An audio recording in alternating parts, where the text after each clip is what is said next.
Thanks, Gary.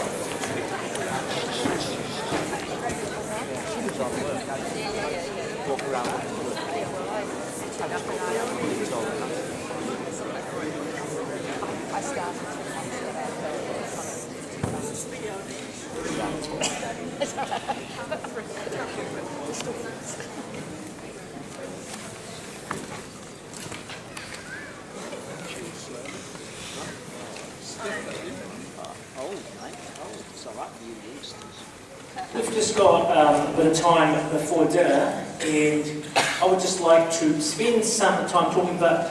I'm just going to take us a little bit in a different direction, just because we don't get, as a diocese, we don't get together too often all together. So there's just some things that I kind of probably need to talk about. So apologies, aroha mai te tikanga Māori for having to live through an in-house kind of conversation that may be interesting to you, but if it's not, aroha mai. Okay.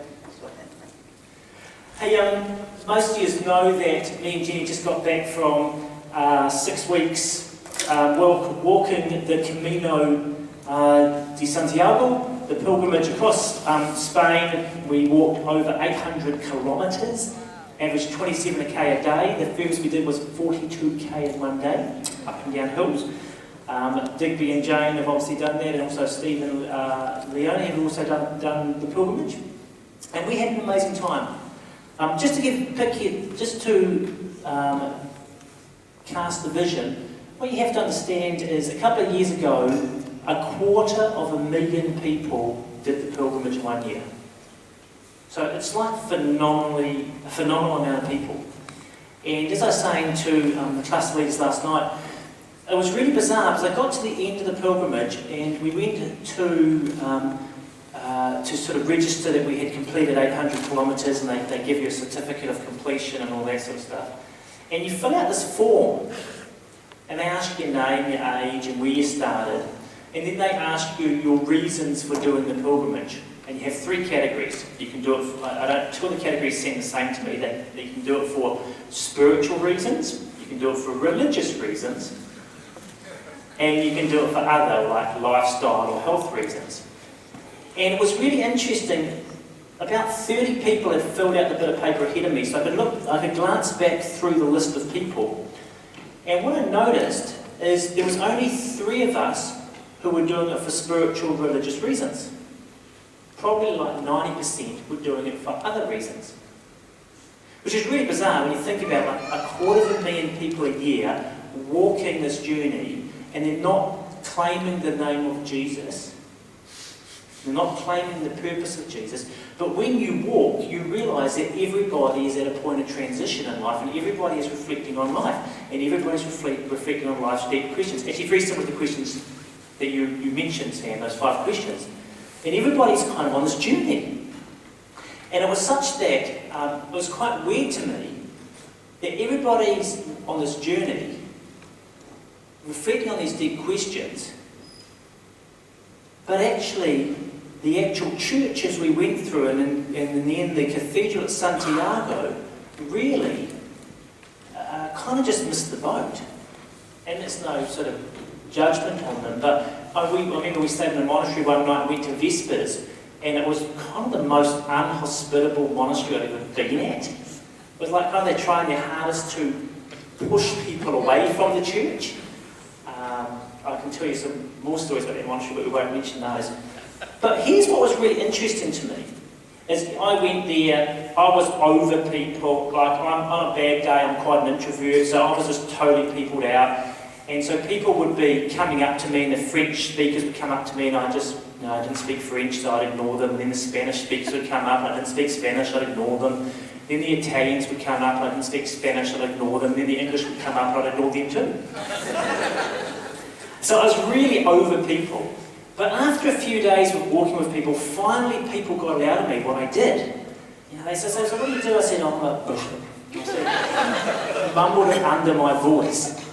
And what surprised me is people just constantly wanted to engage with me on being a bishop.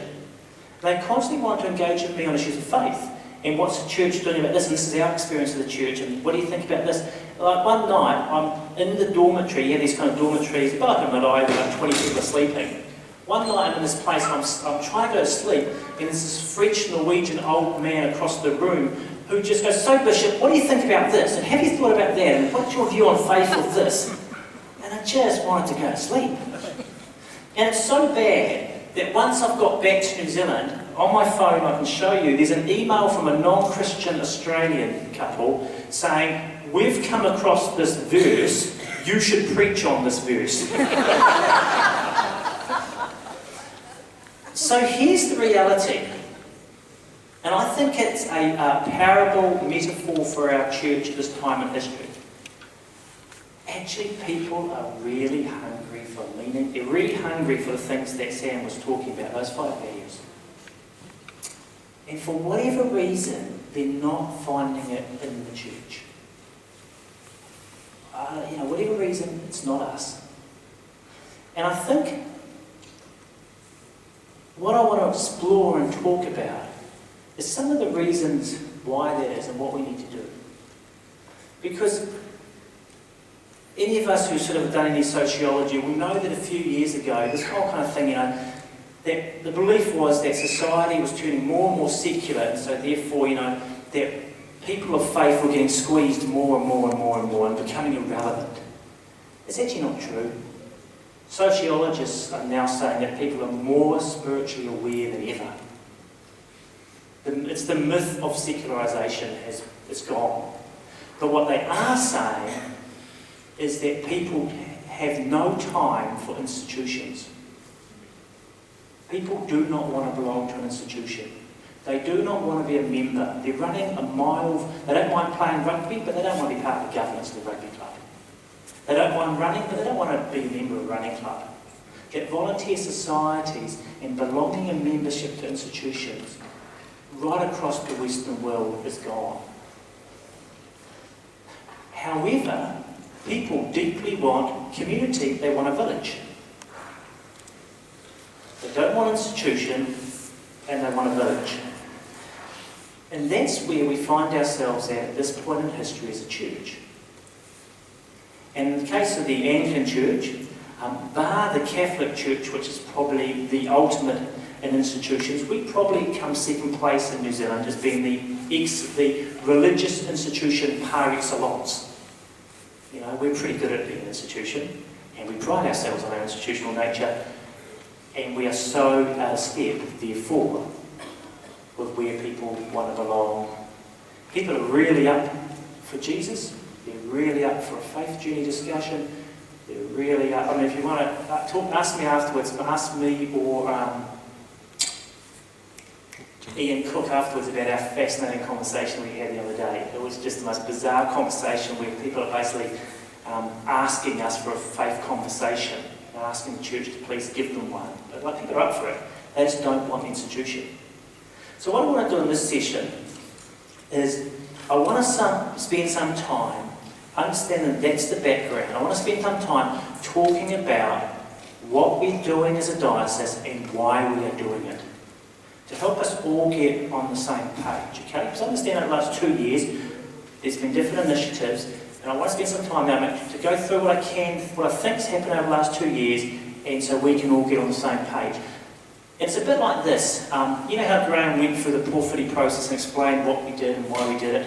It's a bit like that. I use an illustration that, why do you shake hands? Who knows why we shake hands? You can't have a sword in your hand. So the idea is when you shake hands with somebody, it proves you haven't got a weapon in your hand. Okay? Makes it a whole lot more meaningful now when we shake hands, eh? It's a bit more meaningful. So I want to go back through some of the changes and some of the things that have started in the diocese so you understand where they've come from and why we're doing what we're doing. And so I want to kind of go through that journey with us just briefly. Okay. So the first thing is this, is that we recognise that we need to move from being an institution to primarily a family or relationally based. That people want to belong, but they don't want membership. And so we need to go on that journey to being relationally connected, not structurally connected as our first and foremost port of call. So we're going from institution to family and ultimately to movement.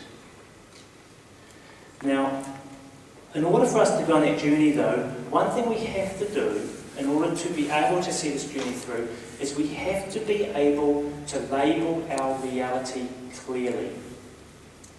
And the reality we're labelling clearly is this: we are in decline. I don't know if you've seen the census figures, but we are in decline. And even I can show you the figures for our diocese over the last few years. We're in decline. But that's not the most scary part of our reality we need to label. The part of our reality which is even more scary is not that we are in decline numerically, is that we are aging significantly. Okay, so what it means is we have a bubble averaging around 67 or 69 at the peak of the bubble, which just is moving through. And that bubble is the church, our church at the moment. There's very little down here, there's very little under 30. So as this bubble moves through, in 10 years' time, the peak of the bubble, which is now 67, 69, will be 79. So can you imagine what our congregations will be like in 10 years' time with that energy and that resource base, where the average will be 77, 79. And you can see it tracking through the census figures as it's just moving along. And that is our reality. So our reality is we're slowly diminishing, but more than that, we are aging significantly. And there is very little coming through. So we need to label our reality clearly so we all know what journey we're on. And let me say this as well. As we label our stark reality, the other thing that's really important is this: God isn't finished with us, and we are going to make this thing turn around. Okay? That's the important thing, is look, we're labeling our reality, but I want to tell you we can change this, and God is at work. I got a text the other day which I keep telling people, and the text said this, simple, 3 words or something, 4 words: Aslan is on the move. Aslan is on the move. And I totally see that everywhere in our diocese. So yes, we have an impossible task, and we're going to do it. We're not going to fudge at the task ahead of us. We're not going to lie about our reality. We're not going to think it's going to be all right. But we're going to do it. We're going to do it. And so I want to talk about, therefore, the things that we are doing. I said coming in, we've spent 2 years doing this, we're seeing this start to happen, is that what we need to do is change our culture of how we relate. Because a healthy culture attracts people. People want to be part of a healthy group. They want to be part of a dynamic group going somewhere. They don't want to be part of an institution. So how we do our life is as important as what we do. So constantly you'll notice at things that I'm constantly working really hard that how we do it is just as important as what we do. Those who just came off the discernment weekend, really important we're discerning people for ministry. That's really important. But what was really important to me is at the end of the weekend, those who were being discerned and those who were doing the discerning, everybody said, man, that was a good weekend. We had a real sense of family and God's Spirit was present. So how we did it was important as the result we came to. Likewise, if we go to the Diocese in Hui, same principle. The Hui, it's not just what we're trying to achieve at the Hui, it's the actual way we're doing it and the culture we are developing there. Likewise, you'll notice at Synod, I put a lot of work at Synod to make sure we create the right culture so it actually feels like we're a people that you want to be with. And that's about all of us owning the culture. The culture happens because we imbibe the culture. We choose to be the people who live in such a way one to another that we create a culture that people want to be part of us. You know? And you all know when you walk into a group that you don't want to be part of. Because there's people backstabbing and moaning and grumbling, people doing power plays and all that kind of stuff. You know? And we don't want to be like the Baptist. Just joking. Just checking you're awake. But you know what I mean? How we are together is so important to our life. It's not an added extra on a good day. No. It is the way forward. People are hanging out to be part of a healthy community. They don't want to be part of an institution. So how we are is so important. What we're doing is we're building relational ties constantly. So over the last 2 years, what we've said is in your congregations, you need to increase your sense of family to create that culture.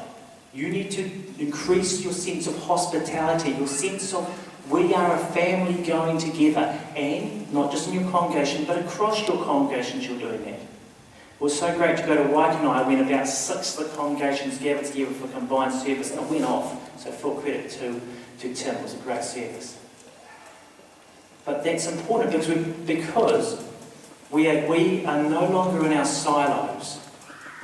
We actually need to belong together, and that's why so many of these things, like what's so amazing about Anglicanism, the Hui, the Diploma in Anglican Studies, all these things, and even this where we've invited wider than clergy, constantly we're trying to increase our bounds of being family or being a village, and we're constantly trying to do that. What we're doing, therefore, also, is we're focusing on not just a culture of family, but a culture of discipleship, where we realise that we cannot take people on a journey that we haven't been on or are not actively going on ourselves. So if we're not actively ourselves being discipled by Jesus, how do we take anybody else on that journey? And then how do we actually disciple people? We realise, as Sam said, it's not about creating programs. It's actually about relationally filling time with people where people's lives are matured in Christ. And so we've put out different ways of supporting discipleship. But what we're saying is, look, we've got to rearrange our orientation away from programs, away from events, away from that to actually deepening our relationships through discipleship. And we're going to move into next year, again, reorientating ourselves to say whatever we do, it's not for us. Whatever we do, we're called to be a people who bless our nation, who bless our city, particularly focusing on the lost, last and least. Those who don't know the good news of Jesus and those who have struggled in our communities. Not that we want to do toxic charity, but we want to walk alongside people and see them empowered to take their own responsibility for their lives. Now, people may think, oh my goodness, this all sounds like we may lose who we are. Here's the road we're trying to travel. If we always do what we've always done, then we'll always get what we've always got. And we know that that's not working, stark reality. But the flip side is, if we lose who we are, we'll lose our anchor and we'll get blown to and fro by every cultural trend that hits us. So what we have to do is reimagine the Anglican DNA that is so important to us. We have to reimagine it at this point in history. Doesn't mean we have to hold on to all the forms and structures, but we do need to hold on to the DNA. But we need to reimagine it. And that's why we're putting priority into such things like what's so amazing about Anglicanism. Because we realise that we actually need to explore what does it mean to be an Anglican at this point in history? What is the gift of our whakapapa at this point in history? And it was really interesting when Bishop Victoria, those of you who went there, you missed a great day. When Bishop Victoria, we just said to her, look, come and talk about what you think's amazing about being an Anglican for this point in history. It's interesting, she said she did 2 talks, and these were the topics of her talks. I did not set her up. And for those of you who know Victoria, we are probably a little bit different from each other. Very good friends, but we'd probably be a little bit different from each other, you may understand that. These are her 2 talks. She could focus on anything she liked, but these are the things she focused about what it means to be an Anglican going forward. First thing she said is this: Anglicans are relational people. Well, that's pretty good. Second thing she says is Anglicans are imaginative people. Well, that's pretty good, eh? Because that's the journey we're on. We're reimagining our DNA in a relational way. Who are we? We're not primarily the church that signs allegiance to this or that. We're the church, the family that gathers around the table. We're the relational family of God that gathers around the table. Hey, people are welcome at that table. We all like going for a feed, don't we? But you notice how we're taking who we are and we're reimagining. And we need to go on that journey. And that's the really exciting journey. We're not losing who we are. It's kind of like this journey we're doing on this 3-day around bicultural. The fact that many of us have forgotten this bicultural journey, that we've actually forgotten our story. We've forgotten our DNA. We've forgotten the craziness of our youth. And when we actually retell those stories, we can reimagine them again nowadays.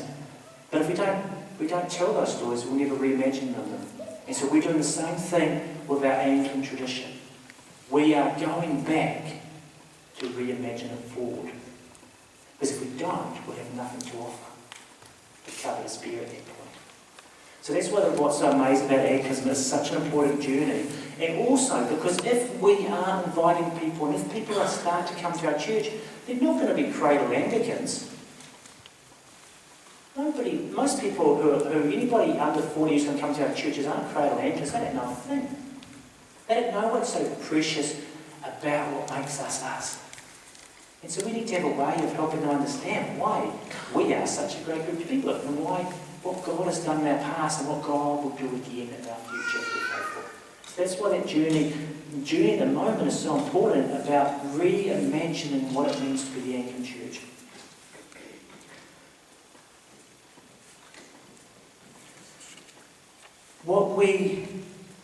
As we go and as we've set up these different things, what we have to understand is this. Like what's so amazing about Anglicanism, like the Hui, like Diploma in Anglican Studies, is we are just having a go. And as I say to the team constantly, look, we get a B, that's a win. Because it's worth doing badly till we can do it better. But we're only going to get better once we try and learn from it.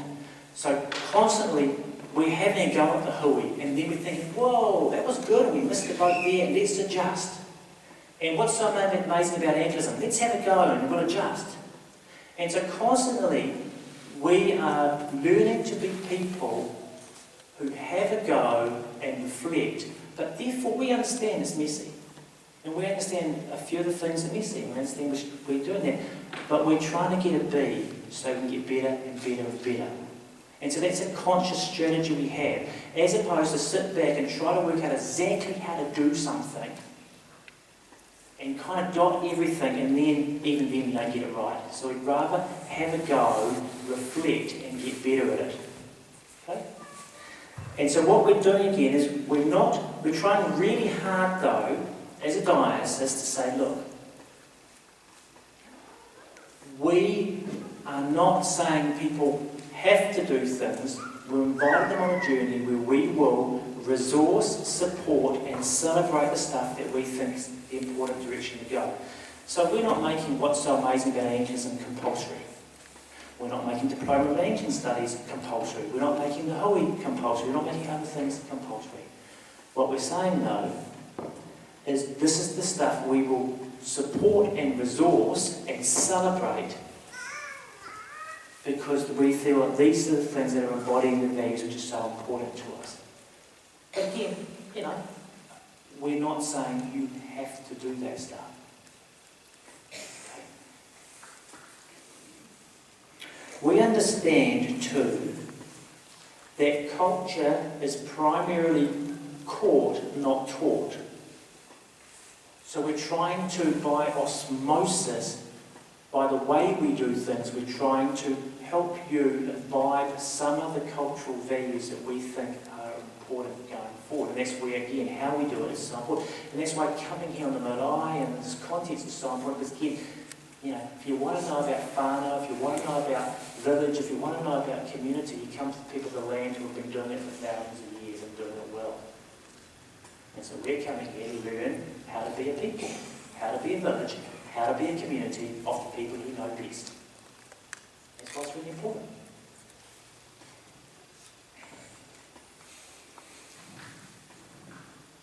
Coming in to the role, what I noticed, and then I discussed with management committee, what I noticed is in many ways there was this kind of uncohesive centre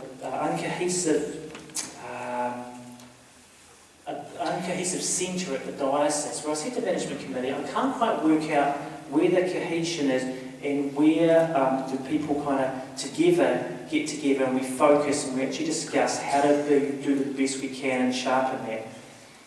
And so that's where I pulled together key portfolio people so that they were all in the same room together so we could have that conversation. So property was in the same room as administration, in the same room as people passionate about schools and mission and ministry, etc. So we had a room where people were there in the same room so we could make sure we aligned and we were consistent across things. Now, again, it was an experimental thing. We had a go. I called it the Diocese Leadership Team. I probably, in hindsight, should have called it the Bishop's Leadership Team because it would probably be more closer to what it was people I needed to to bounce off and discuss things. But I was scared if I called it the Bishop's Leadership Team, it might be mistaken for a sandwich. Okay, so I kind of refrained from that one because I didn't want to be mistaken for a bacon, lettuce and tomato group. And in that process, the group was too big, and in that process I also understood that the regional archdeacons weren't getting listened to enough in a sense that they weren't getting their particular needs met, and so we separated them off. And so again, we're experimenting about the best way of being able to have the conversations across the diocese that would support stuff. And all that through that process, we have been kind of working with management to be able to kind of work out how to kind of get that stuff right. And what I've also noticed going forward is that in that process we've got new people and new roles, and the roles have changed. And I'll go on in a minute to talk about clusters and archdeaconry, so I'll come to that. But just we know that roles and people have changed. And so what I've noticed now, and important going forward, is we need to put some energy now in to making sure that things are not falling through the cracks as we have the right people doing the right things. My strategy, which is I think is a good leadership strategy, is that you find the right people and then you help them define the roles partly around their unique abilities and giftings, as opposed to find people squeeze into roles. You find the right people and partly form the roles around them, which I think is the strategy I'm using. But that does mean that the structures of the roles have changed. So going forward, in order to help us sort of work out some of that stuff and the clusters and the archdeaconries, etc., and pick up some of the gaps, what I've done is I've asked Henry Reesing if he'll come in and operate as like a transitional manager for 2 days a week, helping us now to frame up. So now we've experimented for 2 years and kind of people are having to go at these things. We've seen that we now need to do some work framing that stuff up so we can find out where the gaps are, whose responsibilities are which, and what isn't being covered, or what maybe where we're wasting our time on some things. So Henry's parish has released him for 2 days a week to do that. So going forward, he will do that transitional role of helping us manage that and structure that stuff up. So what I'm indicating to you again is, therefore, if you think there's things that we are missing, please, if you can't get hold of me, please get hold of Henry and say, Henry, there's a gap here. How are we going to fix this gap, okay? Because of the environment we're in that transition. So, moving on to clusters. Because we recognise that as our core we want to be a relational people, what we did is we said the archdeaconries, the size is too big to primarily be a relational support community role modelled by clergy. So we broke the diocese down more into clusters. sizes, so that, therefore, every cluster, the idea is they role model that relational way of being amongst themselves as priests in charge and vicars, and they do that. Now, the idea, therefore, is that at that level, our priests in charge and vicars are in a context where it's not about so much you doing a job, it's about you meeting with your peers and being supported and developing deeper and deeper relationships, role modelling the type of relationships we are wanting to see across the diocese. And those relationships are ones of appropriate vulnerability. So a good cluster is a cluster where people meet monthly, and on the conversation is, how's it really going for your parish? How can we pray? And we pray and support each other's parish. And how's it really going for you? In the sense that we actually grow and deepen that journey of appropriate vulnerability one to another. Because if we can't do that one to another, how will we create that community, that new village that we need? And so that is what we want to see in clusters. Also though, clusters is a place where we keep ourselves and one another constantly growing and developing. And so what we're going to see clusters move into now is every month we'd love them to have some sort of discussion, some developmental type discussion. Here's a book you can read this book, discuss this book, watch a TED talk, whatever. You know, you've got someone in your cluster who's a specialist in funeral ministries, getting to teach you all how to do them really well, whatever. The point is we want it to have a developmental, so you're all upskilling yourself constantly. Third thing about clusters. Clusters we want to make the primary point of belonging for people and for the parishes. So the parishes start relating together and supporting each other, sort of stuff like that. What's really important, and I apologise if this has not been communicated over the year and a half, but it has been the intention, I think it might have been dropped off for some people. What's really important is we don't want self-supporting clergy, PTOs, priest assistants, we don't want them to, we don't want to take them out of the cluster for their support. That's the place, that's their worshipping community, that's the place they're known in, so that's the place that they should be getting pastoral support, relational support, development, etc. Now, how you do that in your cluster is up to you. You might invite them once every 3 months to your meeting, that's your choice. You might every week have a prayer meeting which they come to, that's your choice. You might have an overnight retreat, a term, that's your choice. But it's your responsibility to look after the clergy who are in your worshipping communities. Because we're deliberately asking the archdeacons to step back to allow the clusters to step forward. And so we need the clusters to step forward. And so because at the moment, if the archdeacons have stepped back and the clusters aren't stepping forward, then there is a vacuum. And we need that vacuum to be filled, okay? And so it's really important to us that clusters, one of the purposes of the clusters is also that it's your responsibility to meet the needs of the other clergy within your parishes for relational pastoral support. Final thing about clusters is what I would really love to say, and we tried to put this in this year, but for some unknown reason it never kind of happened, is I'm still very, very keen to go to clusters or to have overnight cluster retreats with your cluster, and actually that way I can have quality time with a smaller number and actually just be there, talk, discuss, pray, whatever, so I can be more present in smaller numbers as opposed to, 150 people I can be present. So please, part of your clusters is actually be lovely if we had some sort of retreat where you invited me along and I can be part of that, so it gives me that sort of relational time. So that's the cluster conversation, and that's why we're doing what we're doing. Other things that are happening in our diocese. Because we have this massive bubble going through and there is very little populating it down below, then I've put a very high priority on trying to support and develop our youth work. Okay? And that's involved me working with Sue on upping our game in the schools. And so I visit each school for a day a year. Just went to St Matthew's, was in the craft room, wonderful dialogue with the pupils, and so it's been present there at each school a day a year.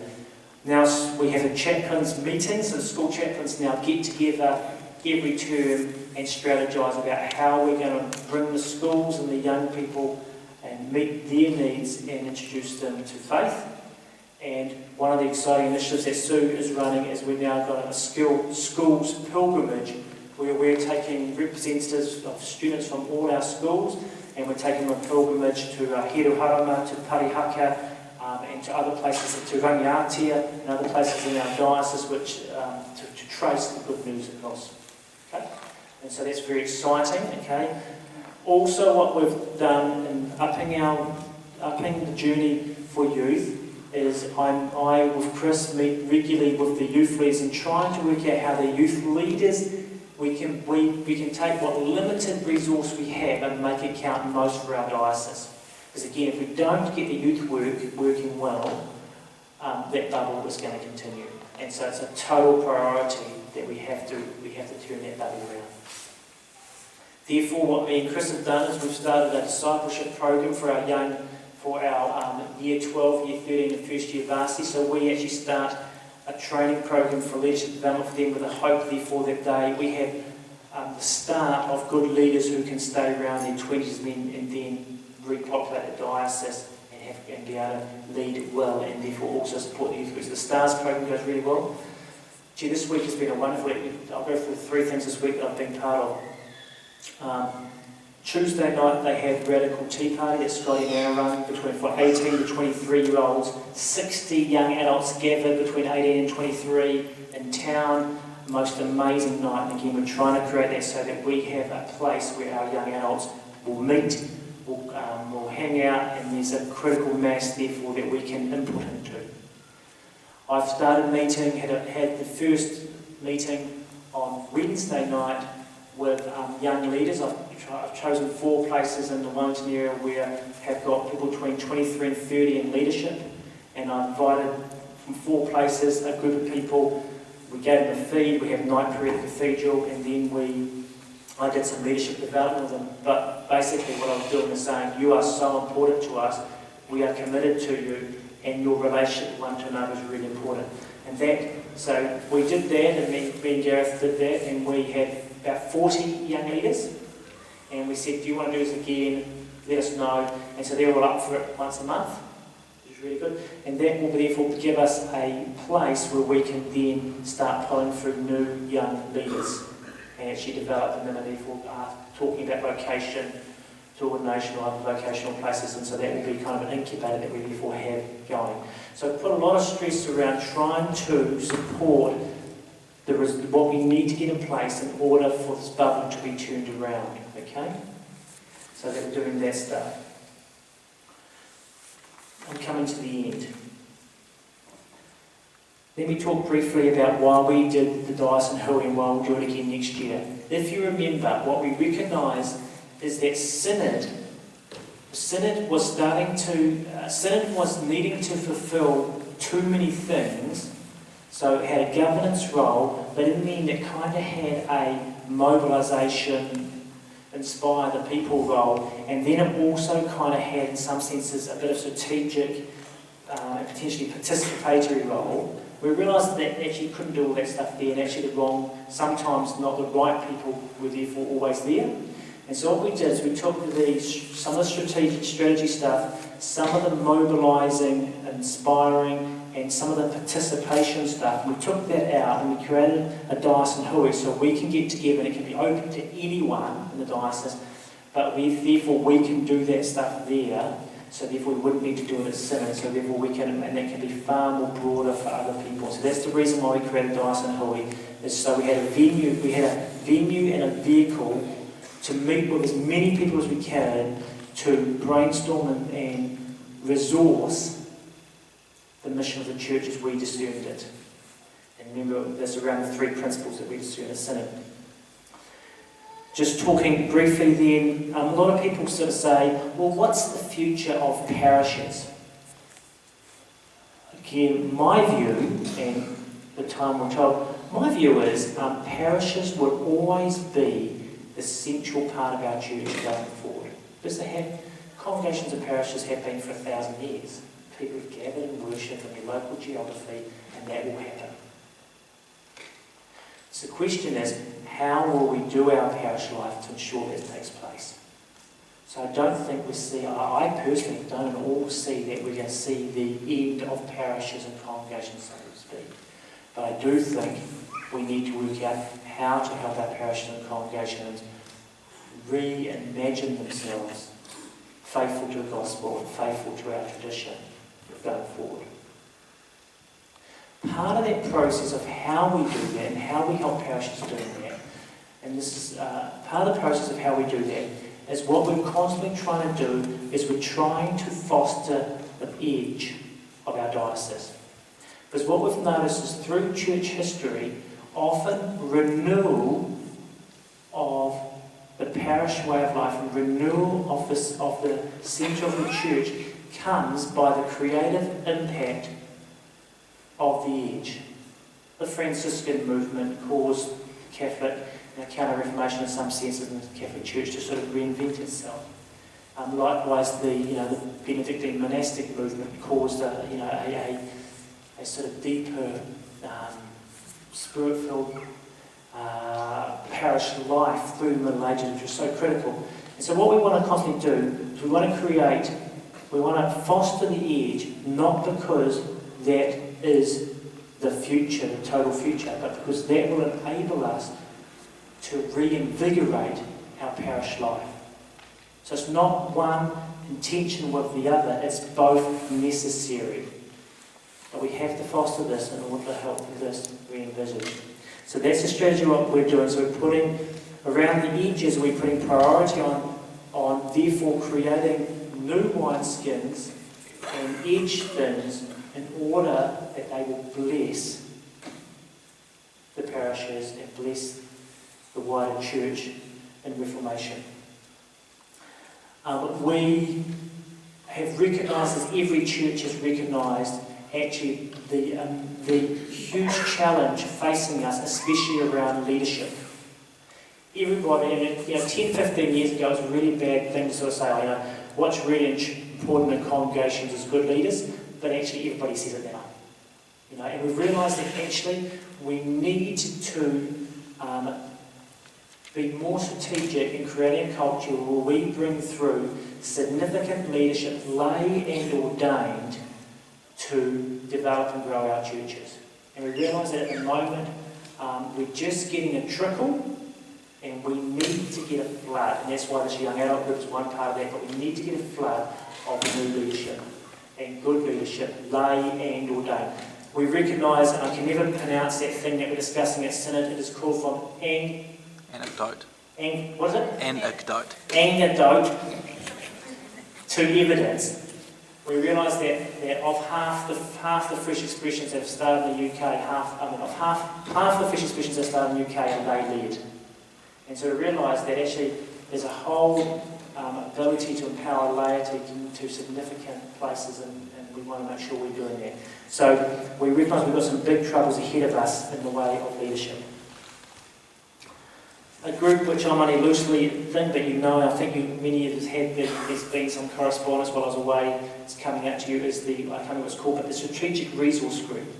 Very important. Basically, we all know, everybody knows, that as we are declining, we carry so much property. We all know that.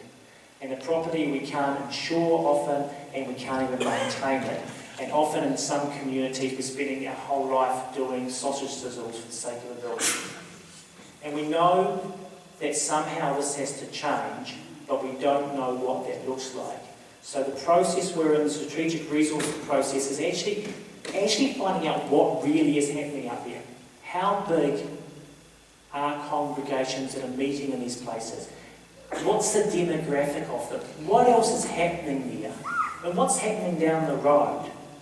Now, we have no answers, but we've actually been doing a lovely process with Wellington, which seems to be going really well. It's kind of a prototype of this journey. But we realise we actually have to have this conversation. But we think it's good to have this conversation where we don't know and have no preconceived ideas what's going to happen. So, I don't know what that means. I think we only know as we get information back and then as you start discussing in your area what this means for you. But we do know we have so much property that in many cases we're giving our best for a building.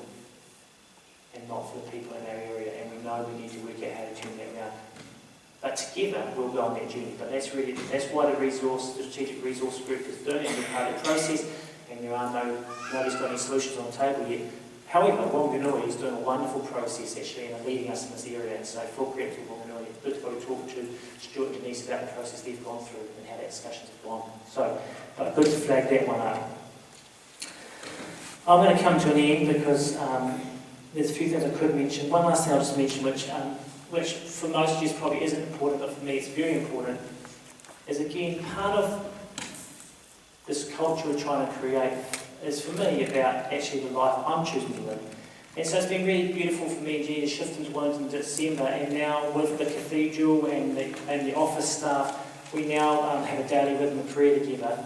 So we're kind of role modelling our life together as a worshipping community. So every morning at the cathedral at 8:30, we probably get 10 to 15 of us, of which we get most of the Anglican Centre staff turning up early to pray.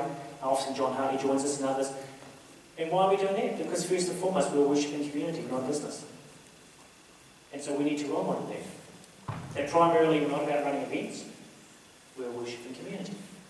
And people, once we role model that sort of stuff, and we actually envisage that stuff, then we'll see what kind of comes from that. So though that's a small thing, it's actually a really significant thing, and I think we can all testify in the Anglican Centre at least how significant it's been for our life together in the last 6 months going on that journey, and it's really just changed our life together in a significant way.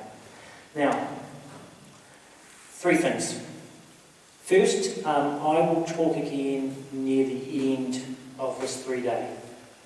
If there's things you would like me to talk about, please see me over these 3 days and I will take note of them and I will speak to those things. I've done my best to kind of try to hit the big picture, but if you'd like some things, come and see me and, blah, blah, blah, I'm happy to kind of talk about it. So give me your feedback about what you'd like me to talk about, any other questions you want me to answer. First thing. Second thing, obviously we're all here for 3 days and I don't get to see you that often. I would love to pray with you. So if over the next 3 days, particularly you think, man, I just got this going down, or I've just got this or whatever, then please just come and ask me. It'll be a privilege to sit and pray together. So just if you'd like that, I know that often I don't see you as much as it'd be lovely to, therefore just spend that time. So come and find me and I'd love to do that. Third thing. I understand that often we can have this distance across the diocese, and it can be distance for numerous reasons. And so just one comment about the distance first of all is I think going forward, one of the parts of our culture we have to embrace is this. We have to not allow our diversity, we have to celebrate our diversity, but we can't turn it into tribalism. Okay? So we have to celebrate that we are a diocese of rural and urban. And we have to celebrate that we're a diocese of Anglo-Catholic, liberal, evangelicals, whatever. And we have to celebrate that we're a diocese of young and old. We have to celebrate we're a diocese of edge and centre. But we can't speak bad of each other. We can celebrate we're a diocese of north and south. But we can't allow tribalism to win. Because that will kill us at the end of the day. In order for me to help us break down that, if you pass, can I just, Gareth, you just take those piles off. Can you just pass them out? What I have done is I have printed up in order so that you always know that I am there for you to the best that I can be. I have given everybody in this room, and Tika and Māori, you can take one if you want. If you feel like you miss out, you're welcome to take one.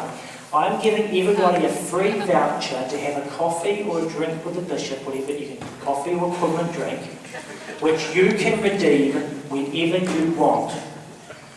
Okay? So if you play your coffee card, then me and Elaine will make time for you so that you will always be heard. And it may be that you just want to tell me what God's doing in your parish ministry, in which case I'd love to sit and hear you tell me what God's doing in your parish ministry. Some of you may just want to say, hey, I don't get what's happening. Could you explain it? That's fine. That's a good reason for a coffee. Some of you may just say, hey, I'm feeling left out. Can we have a coffee? That's a good reason for a coffee. Some of you may say, hey, I really got these gifts and I want to use them for the wider diocese. Can we have a coffee and talk about how we can use those gifts? That's a great thing to have a coffee. Some of you may just want, or whatever the reason you want me to pray with you. That's a good reason for a coffee. Some of you may be hitting 65 and saying, hey, what's the next season for me? That's a good reason for a coffee. Basically, you choose the reason for the coffee or the equivalent drink and I buy it. Okay? And everybody has one. Okay, so you can redeem your card whenever you want. It just may take me a little bit of time to clear my diary. Okay? But just so you know, I think that way we can help to maybe close some of the gaps. We are a big diocese, and I'm not a big bishop, especially up in the Camino, I'm a bit of a smaller bishop. But I'd like to do all I can to bridge that distance. Okay, so everybody got a coffee card? Ticket on Marty, did you get your one as well? You did too. I look forward to that fire. That'll be good. Okay, I think there's probably enough from me, but come and find me, and I'm happy to. I'll have another go later in the week. I just think it's important though that we spend time really getting on the same page and explaining what we can explain, etc. And final thing is just though, Aslan is on the move, and it's good. It's really good.